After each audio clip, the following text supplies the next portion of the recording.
Teachers class చెప్తున్నారు కదా, వీళ్ళు ఎందుకు వచ్చి చెప్తున్నారు అనుకుంటున్నాను కదా. అలా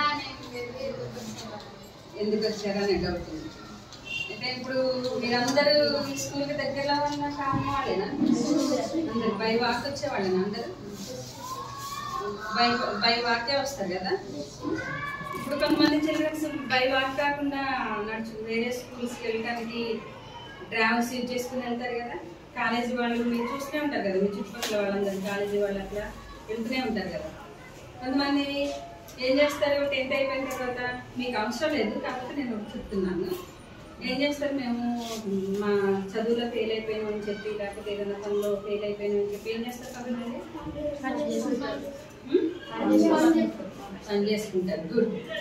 ఇంకా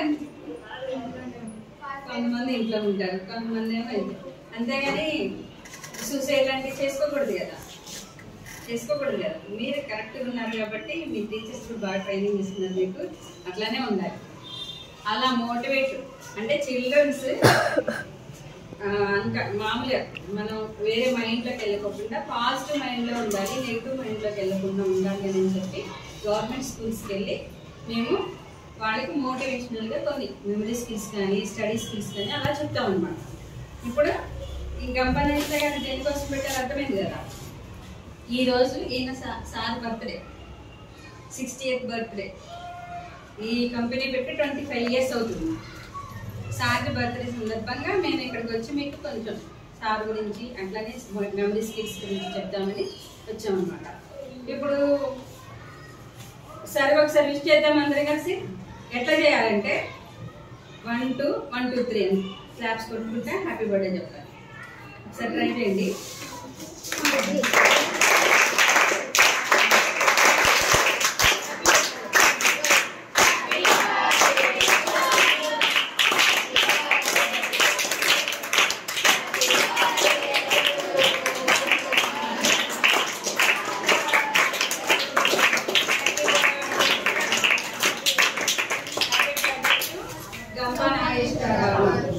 ఓకేనా?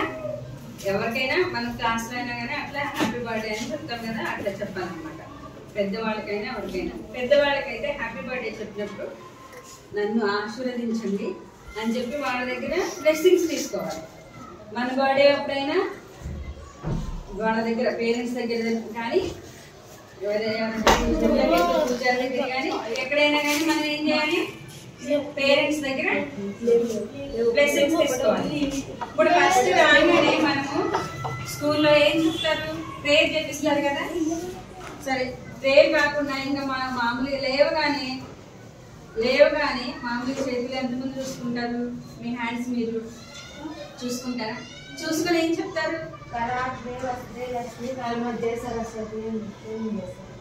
మొత్తం చెప్పు. कराग्रे वसते लक्ष्मी कर्मजे सरस्वती कर्मूले स्थिते गौरी प्रभाते करदर्शनम. అంటే మీనింగ్ తెలుసా? ఏం చెప్పు. పొద్దున్నే లేచి మన చేతులు చూసుకుంటూ చేయాలి. ఫస్ట్ ఏమో ఒక్క నిమిషం రాజేశ్వరి బ్లాక్ కావాలి సార్. రెండు ఉన్నాయి కదా, బ్లాక్ ఒకటే ఉంది సార్.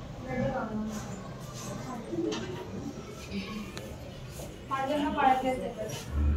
ఫస్ట్ ఏమో లక్ష్మి ఉంటుంది, మధ్యలో ఏమో గౌరీ ఉంటుంది, లాస్ట్ ఏమో కరాగ్రే వసతే లక్ష్మి మధ్య సరస్వతి, మధ్యలో సరస్వతి దేవి ఉంటుంది. గ్రే వసతే లక్ష్మి మధ్య సరస్వతి కర్మూలే స్థితే గౌరీ ప్రభాతే కరదర్శనం. చివర గౌరీదేవి ఉంటుంది. ఫస్ట్ లక్ష్మీదేవి సరస్వతి ఇట్లా ఉంటుంది. దాని తర్వాత కూడా వాళ్ళు దేవుళ్ళు అట్లా చెప్పుకుంటే మన కాన్సన్ట్రేషన్ అట్లా పెరుగుతుంది. వాళ్ళ తర్వాత కూడా ఏం చెప్తారంటే చెప్పండి అందరు, మాతృదేవో భవ, పితృదేవో భవ, ఆచార్య దేవో భవ. ఏం చెప్పాలి చెప్పు. మాతృదేవో భవ, పితృదేవో భవ, ఆచార్య దేవో. వీళ్ళందరికీ ఎందుకు చెప్పాలి మనం? గౌరవించడమే కాదు, మాతృదేవో భవ అంటే తల్లి. తల్లి మనకి ప్రత్యక్షంగా కనపడే దైవం, మనకి అన్ని చూసుకుంటది. మనని కనింది కదా, ఎన్ని రోజుల కడుపులో ఉంచుకుంటది? మనని 9 months ఉంచుకుంటది. మీరు బుక్స్ పట్టుకురావాలంటే 10 minutes ఆలసిపోతూ ఉంటారు. కానీ స్త్రీలు ఏం చేస్తారు, 9 months కడుపులో బేబీని పెంచుతారు. పెంచిన తర్వాత మీరు పిల్లలు పుడతారు. అంటే ఫస్ట్ మాతృదేవో భవ అంటే తల్లిని గౌరవించాలి ఇంట్లో. తర్వాత పితృదేవో భవ. పితృదేవో భవ అంటే నాన్న. నాన్నని ఎందుకు గౌరవించాలి? ఎందుకు గౌరవించాలి చెప్పు. చెప్తున్నావు కదా, చెప్పు. నానేమో మనం ఎందుకు గౌరవించాలంటే అన్ని తెచ్చి పెడతాడు, సంపాదించి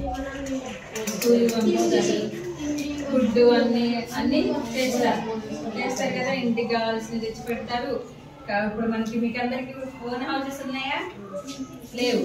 ఓన్ హౌసెస్ ఉంది. ఉన్న వాళ్ళకి ఉంటది, లేని వాళ్ళు ఏం చేస్తారు, ఓన్ హౌస్ కట్టుకోవాలి, నా కొడుకు ఇచ్చుకోవాలి, నా కూతురికి ఇచ్చుకోవాలని, లేకపోతే ప్లేస్ కావాలని ఏదో ఒకటి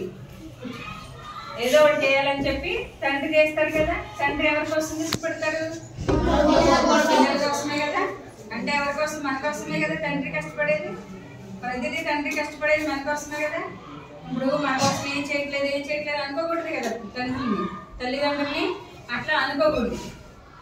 తల్లిదండ్రుల్ని గౌరవించాలి. వాళ్ళకి సాధ్యమైనంత వరకు మనకి ఏదైనా చేయాలని చూస్తారు.